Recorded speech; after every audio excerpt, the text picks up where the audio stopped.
Kisah perjalanan Syekh Bahauddin Naqsyabandi dan karomahnya. Kisah para aulia dan para syekh adalah sangat elok dibaca oleh khususnya kepada murid-murid yang menjalani tarikah agar menjadi petunjuk dan tauladan bagi mereka yang berada di jalan tarikah dan secara amnya kepada muslimin dan muslimat, karena dalam hadits ada menyebutkan yang bermaksud mengingati para wali menjadi sebab turunnya rahmat. Syekh Muhammad Bahauddin Syah Naqsyabandi, pemimpin, pengasas tarikah Naqsyabandiyah dan seorang tokoh tasawuf terkenal, dilahirkan pada tahun 717 Hijriah di sebuah desa, bernama Qasrul Arifan, Istana Orang Arifin, kurang lebih 4 km dari Bukhara, Soviet, Rusia, sekarang ini Uzbekistan. Bukhara adalah tempat kelahiran Imam Bukhari. Dia mengambil tarikat dari Syekh Muhammad Baba As-Samasi, kemudian Syekh Amir Kulal. Naqsyabandi, di ujung namanya, menurut Syekh Najmuddin Amin Al-Kurdi dalam kitabnya, Tanwirul Qulub, berasal dari dua buah kata bahasa Arab yakni, Naqsyun, dan Ben. Naqsyun, artinya, ukiran atau gambar yang tertera melekat kuat bersatu pada sebuah bendera besar. Dinamakan demikian, karena Syekh Muhammad Bahauddin pengasas tarikat itu sentiasa berzikir mengingat Allah, sehingga lafaz jalalah Allah itu terukir dan terpatri dalam kalbunya. Selanjutnya Syekh Amin Al-Kurdi menerangkan bahwa beliau pernah mendengar keterangan dari beberapa orang Khalifah Naqsyabandiyah, bahwa Rasulullah SAW pernah meletakkan telapak tangannya yang mulia itu ke jantung hati Syekh Bahauddin ketika sedang muraqabah, sehingga berbekas terukir dalam kalbunya. Peristiwa itu terjadi tentu saja secara rohaniyah, karomah, karena keduanya hidup pada zaman yang berbeda. Rasulullah SAW hidup pada abad ke-6 dan ke-7, sedangkan Syekh Bahauddin hidup pada tahun 1314 sampai tahun 1388 atau abad ke-14. Syekh Bahauddin menerangkan kisahnya sebagai berikut: Kitab Jami'ul Karamatil Aulia, Juz 1 hektoliter 240. Tatkala Syekh Muhammad Baba As-Samasi meninggal dunia, aku dibawa nenekku, Datuk, ke Samarkand, dan di situ aku dipertemukannya dengan seorang alim lagi soleh, meminta restu semoga aku didoakannya. Keberkatan mereka itu, alhamdulillah sudah kuperoleh. Kemudian aku dibawanya ke Bukhara dan mengawinkan aku dengan seorang wanita. Tetapi aku tetap bermukim di Qasrul Arifan. Pada suatu ketika, dengan inayah Allah, aku mendapat kiriman sebuah kopiah kerajaan yang biasa dipakai oleh pejabat-pejabat pegawai-pegawai. Setelah mendapat kopiah itu, keadaanku semakin baik, dan keinginanku untuk bersahabat dengan Syekh Sayyid Amir Kulal makin bergelonjak dalam kalbuku. Aku mendapat kabar, bahwa Syekh Muhammad Baba As-Samasi telah memesankan kepada Syekh Sayyid Amir Kulal, supaya mengajari dan mendidikku dengan baik. Syekh Sayyid Amir Kulal berjanji akan memenuhi amanah itu dengan menegaskan bahwa jika pesan itu tidak dilaksanakan, maka dia bukanlah seorang jantan lelaki. Dan ternyata janjinya itu dipenuhi. Asal mulanya aku sedar dan bertaubat, ialah ketika pada suatu hari aku bersama seorang teman duduk dalam ruangan khalwat menyendiri. Tatkala aku menoleh kepadanya, dia berkata, "Kini sudah tiba saatnya Anda menghadapi semua dan menunjukkan perhatian kepada kami." Ucapan itu terhujam sekali ke dalam lubuk jiwaku. Aku pun segera meninggalkan rumah itu, lalu mandi dan mencuci pakaian di sebuah bilik mandi yang tidak jauh dari situ, dan sholat 2 rakaat. Memang sejak lama aku ingin sholat seperti itu, tetapi belum dapat terlaksana. Selanjutnya kata Syekh Bahauddin, ketika aku mulai tertarik pada tarikat ini, orang bertanya kepadaku, bagaimana Anda dapat masuk dalam tarikat ini? Aku menjawab, aku melaksanakan apa yang kuucapkan dan kukehendaki. Orang itu berkata pula, memang, semua apa yang kita ucapkan, wajib dilaksanakan. Aku pun berkata, aku belum sanggup mengamalkan semuanya, tetapi jika semua ucapanku itu menjadi kenyataan, maka aku akan meletakkan 2 kakiku dalam tarikat ini. Dan jika ucapan itu tidak menjadi kenyataan, maka aku tidak akan memasukinya. Ucapan itu diulangi-ulang. Kemudian Khalifah itu melanjutkan, jika surat ini sudah Anda sampaikan kepada Syekh Syamsuddin, maka sehari sesudah itu, ambillah 3 biji kismis, anggur kering, lalu pergilah ke Nasab, untuk berkhidmat kepada Syekh Sayyid Amir Kulal. Di tengah jalan nanti, Anda bertemu seorang Syekh, memberimu sepotong roti panas. Terimalah roti itu, dan jangan bercakap-cakap dengan dia, teruskan perjalananmu. Nanti Anda akan melintasi suatu kafilah. Sesudah melewatinya, seorang penunggang kuda akan mencegatmu, memintasmu. Nasihatilah dia, kerana taubatnya berada di tanganmu. Ambillah kopiah kerajaan itu dan serahkan kepada Syekh Sayyid Amir Kulal. Sesudah itu, goyang-goyang tubuhku, supaya aku sedar seperti semula. Selanjutnya Syekh Bahauddin melanjutkan kisahnya. Keesokan harinya aku pun pulang ke rumahku di Zirton, kutanyakan kepada keluargaku tentang kopiah itu. Mereka menyerahkannya kepadaku seraya menyatakan bahwa kopiah itu tetap berada di tempatnya begitu lama, dan tidak pernah diusik-usik. Tatkala kopiah itu kulihat, hatiku bergetar, jantungku berdebar, lalu menangis dengan bercucuran air mata. Sesudah itu aku pun pergi membawa kopiah tadi ke desa Apnikia, dekat Bukhoro, masuk ke dalam masjid Syekh Samsudin dan sholat subuh bersamanya di situ. Surat titipan yang kubawa tadi pun kuserahkan ke tangannya. Dia tercengang, hairan, dan sejurus kemudian muncul seorang tukang air. Dia menyangkal keterangan orang Turki, sebagaimana dipesankan oleh Khalifah Baba As-Samasi. Dia membantah melakukan zina, maka kutunjukkan bukti-buktinya. Para jemaah masjid itu pun segera menggali kuburan janin hasil perzinaan itu. Dan ternyata benar disitulah ia dikuburkan. Si tukang air pun terdiam, tidak berkutik, tidak bergerak sedikit sama dengan kaku, lalu minta maaf. Syekh Samsudin dan para jemaah di masjid itu pun terharu menyaksikan peristiwa itu, lalu semuanya menangis. Kemudian pada hari kedua, aku pun menuju ke Nasaf melalui jalan yang telah ditunjukkan dan sesampainya di situ kuambil 3 biji kismis. Pengalamanku itu kiranya sampai kepada Maulana, lantas beliau menyatakan aku melihat kesulitan dan penderitaan yang Anda hadapi. Anda sudah menempuh jalan yang berliku-liku dengan susah payah untuk sampai kepada Allah. Kesembuhan sakitmu berada di tangan kami. Bangkitlah agar amanah nenekmu, datukmu, untuk mengajari dan mendidikmu itu dapat kulaksanakan supaya maksudmu tercapai. Maka aku pun menjawab, saya bukan anak kamu, anak rohani dalam perjalanan spiritual. Jika tetek, susu, pendidikan dan pengajaran itu kamu masukkan ke mulutku, niscaya aku tidak akan menerimanya. Dia pun diam, dan mengizinkanku untuk meneruskan perjalanan. Aku pun mengenakan ikat pinggang, kusuruh 2 orang mengikatnya kuat-kuat dari pangkal ke hujung. Sesudah itu aku pun pergi. Tatkala tiba di tempat yang disebutkan, aku bertemu dengan seorang syekh. Ia memberiku sepotong roti panas. Roti itu kuterima tanpa bercakap sepatah pun. Aku pun berlalu, dan bertemu dengan suatu kafilah. Mereka bertanya, dari manakah anak Anda? Dari Anbakia, jawabku. Kapan Anda meninggalkan Anbakia? Tanya mereka. Ketika matahari terbit tadi pagi, jawabku. Waktu pembicaraan itu berlangsung, hari telah tinggi, yakni waktu duha. Mereka hairan, tercengang dan berkata, jarak antara desa itu dengan tempat ini lebih kurang 100 km. Sedangkan kami meninggalkannya awal malam tadi. Baru saja aku bergerak hendak meninggalkan mereka, tiba-tiba seorang penunggang kuda yang tidak dikenali menghadang, dan ketika aku berada tepat hadapannya, aku memberi salam. Ia pun bertanya, siapakah Anda? Aku kecut melihatmu. Sayalah yang taubatmu di tanganku, jawabku. Ia pun turun dari atas kudanya, dengan hormat dan rendah hati, kemudian menyatakan taubat. Semua minuman keras, khamar, yang dibawanya, dibuangnya. Kemudian aku pun meneruskan perjalanan menuju tempat Syekh Said Amir Kulal. Dan setelah tiba di tempat yang dituju kuletakkan kopiah kerajaan itu di hadapannya. Dia terdiam sejenak, kemudian bertanya, kopiah Azizan, kerajaan, kah ini? Pada suatu hari, kata Syekh Tajuddin, aku ditugaskan pula untuk melaksanakan sesuatu ke Bukhoro. Aku pun pergilah dengan terbang di angkasa sebagaimana biasa. Di tengah perjalanan kulihat Syekh Bahauddin dan beliau pun melihatku. Ketika dilihatnya aku terbang di udara, maka kekuatan karomah itu dicabutnya daripadaku. Sesudah itu aku tidak bisa, boleh lagi terbang untuk selama-lamanya. Seorang sahabat Syekh Bahauddin menceritakan, pada suatu hari, Syekh Bahauddin berkunjung ke rumahku. Aku terkejut dan gugup, karena ketika itu persediaan tepung tidak ada.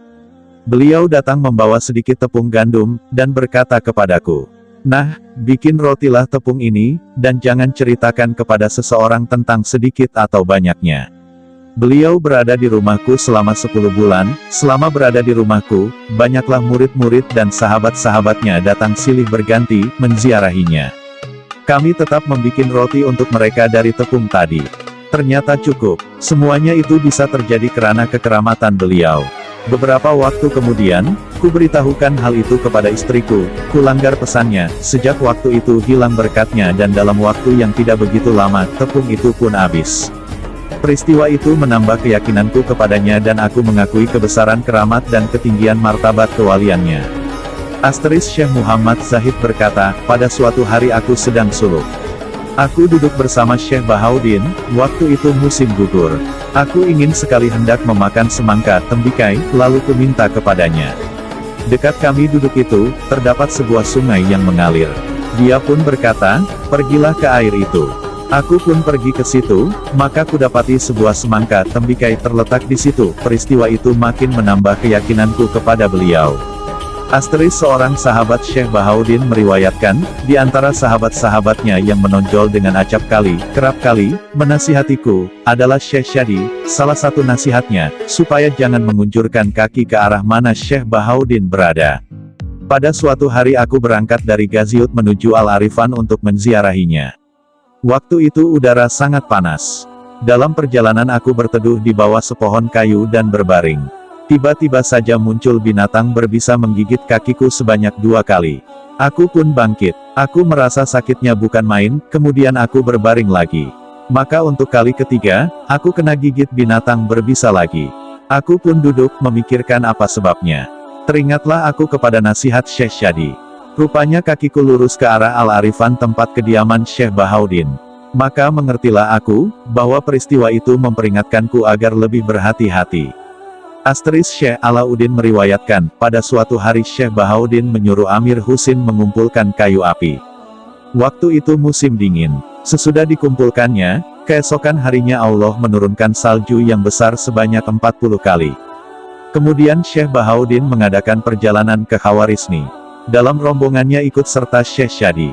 Sesampainya di tepi sebuah sungai, Syekh Bahauddin menyuruh supaya berjalan di atas air. Syekh Syadi tidak sanggup. Disuruhnya berulang kali, tetapi Syekh Syadi tetap menyatakan tidak bisa. Maka Syekh Bahauddin memandangnya dengan sorot mata, pandangan mata, yang tajam beberapa saat. Pada waktu itu, Syekh Syadi merasa berada di alam gaib, hilang kesadarannya selama beberapa menit, dan sesudah sadar ia pun melangkahkan kakinya di atas permukaan air, dengan diikuti oleh Syekh Bahauddin dari belakang. Setelah sampai ke seberang, Syekh Bahauddin pun berkata, coba lihat basahkah sepatumu, kasut, atau tidak. Kulihat alas kakiku, ternyata sedikit pun tidak basah, dengan izin Allah. Asteris seorang sahabatnya bercerita tentang keramat Syekh Bahauddin sebagai berikut, adapun sebabnya aku bersahabat baik dengan beliau, karena pada suatu hari aku sedang duduk di kedaiku di pusat perbelanjaan Bukhara. Ia pun datang dan duduk bersamaku. Dalam pembicaraan kami, tersinggung sejarah hidup Syekh. Artinya, tidak meliputi, mencapaiku oleh bumi dan langitku, tetapi meliputi, mencapaiku hati hamba yang mukmin. Asteris Syekh Alauddin Al-Atari menyatakan bahwa tatkala Sultan Abdullah Fasgas di Bukhara, ia bermaksud akan berburu di sekitar daerah itu, bersama dengan orang banyak, rakyat jelata. Sedangkan Syekh Bahauddin berada di sebuah desa dalam kawasan Bukhara. Ketika baginda dan orang banyak, rakyat jelata, pergi berburu, Syekh Bahauddin pun ikut serta. Ia mendaki sebuah dataran tinggi tidak jauh dari mereka. Dan di situ, ia menampal bajunya. Terlintas di hatinya bahwa Allah memuliakan wali-walinya, sehingga banyak raja-raja menundukkan kepala mereka. Belum habis apa yang terlintas dalam hatinya itu, tiba-tiba muncul seorang laki-laki penunggang kuda yang tangkas, berpakaian kebesaran seperti pakaian raja-raja. Sesudah turun dari atas kendaraan, ia pun memberi hormat dengan sopan dan merendahkan diri, tegak terpaku selama kurang lebih 1 jam di bawah panas matahari. Syekh Bahauddin menjawab, tinggalkan aku, karena aku adalah orang fakir. Menurut istilah ahli sufi, fakir di sini artinya fakiru ilallah, yaitu fakir terhadap Allah, bermukim di desa ini. Sultan Fasgas mengajak orang banyak, rakyat jelata, untuk berburu, maka aku pun ikut serta. Belum lagi selesai, kamu pun datang. Orang itu dengan merendah berkata, tetapi wahai Tuan mulia, Tuan telah memburuku. Syekh Bahauddin pun berdiri, mengenakan pakaian, lalu berangkat menuju ke tengah padang pasir, diikutinya dari belakang dengan hati yang kecut dan cemas. Beberapa saat dalam perjalanan, Syekh Bahauddin menoleh kepadanya dengan sorot pandangan, mata yang tajam, sehingga orang itu tak dapat bergerak, tegak terpaku di tempatnya, dan tak sanggup lagi mengikutinya untuk selama-lamanya. Asteris sebahagian sahabat Syekh Bahauddin berkata, aku pernah berkhidmat kepadanya, ketika ia berada di sebuah negeri, Miru. Pada suatu hari, aku ingin sekali hendak ke Bukhara karena menurut berita, saudaraku Syamsuddin telah meninggal dunia. Aku tidak ingin meminta izin kepadanya secara langsung. Kujumpai Amir Husin, seorang yang dekat dengan beliau, untuk meminta izinnya. Ketika itu beliau pergi sholat Jumat. Sekembalinya dari masjid, Amir Husin memberitahukan kepadanya, bahwa saudaraku, bernama Syamsuddin telah meninggal dunia. Beliau berkata, bagaimana mungkin kabar, berita itu, dia masih hidup bahkan dia sudah dekat sekali pada kita, sudah kucium baunya. Belum habis ucapannya, tiba-tiba saudaraku yang dikabarkan sudah mati itu, muncul di depan kami seraya memberi salam. Syekh Bahauddin pun berkata, wahai Amir Husin, ini dia Syamsuddin itu. Semua yang hadir tercengang, menyaksikan keramatnya itu. Asteris Syekh Alauddin Al-Atari berkata, pada suatu hari Syekh Bahauddin berada di Bukhara, seorang sahabat karibnya bernama Maulana Arif Atiyar Karani berada di Khawarizmi. Syekh Bahauddin berkata kepada sahabat-sahabatnya, menurut pandanganku, sekarang ini, Maulana Arif Atiyar Karani itu baru saja meninggalkan Khawarizmi menuju Saraya. Dalam perjalanan, ia berhenti di sebuah tempat. Dia memutuskan tidak jadi ke Saraya, dan kini dalam perjalanan pulang ke Khawarizmi. Semua keterangan itu, dicatat oleh sahabat-sahabatnya. Tidak beberapa lama sesudah itu, Maulana Arif Atiyar Karani pun tibalah di Bukhara. Mereka pun menceritakan kepadanya, apa yang mereka dengar dari Syekh Bahauddin tadi. Maulana Arif Atiyar Karani menjawab, benar, tepat sekali apa yang dikatakannya itu. Asteris Syekh Abdullah Al-Faujandi menyatakan, sudah sejak lama hatiku tertarik, sangat ingin memasuki tarikat Naqsyabandiyah ini. Aku tinggal di Faujan. Pada suatu hari aku pergi ke Tirmiz Termes. Waktu itu aku sedang mengalami kegoncangan.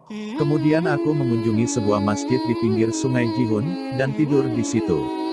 Aku melihat dalam mimpi dua orang syekh yang gagah. Seorang di antaranya berkata kepadaku, kenalkah Anda pada kami? Saya adalah Muhammad bin Ali orang Tirmiz Termes. Dan ini adalah Nabi Khidir As. Jangan gusar, kini te. Pada suatu hari, kata Syekh Tajuddin, aku ditugaskan pula untuk melaksanakan sesuatu ke Bukhara. Aku pun pergilah dengan terbang di angkasa sebagaimana biasa. Di tengah perjalanan kulihat Syekh Bahauddin dan beliau pun melihatku. Ketika dilihatnya aku terbang di udara, maka kekuatan karomah itu dicabutnya daripadaku. Sesudah itu aku tidak bisa, boleh lagi terbang untuk selama-lamanya. Seorang sahabat Syekh Bahauddin menceritakan, pada suatu hari, Syekh Bahauddin berkunjung ke rumahku. Aku terkejut dan gugup, karena ketika itu persediaan tepung tidak ada.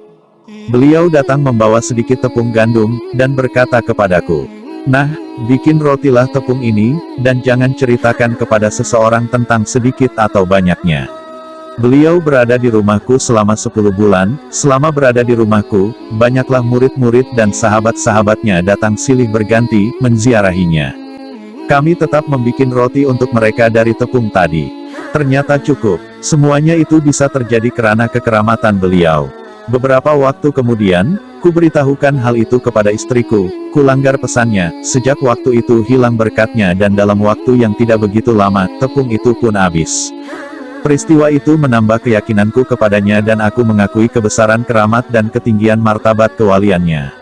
Asteris Syekh Muhammad Zahid berkata, pada suatu hari aku sedang suluk. Aku duduk bersama Syekh Bahauddin, waktu itu musim gugur.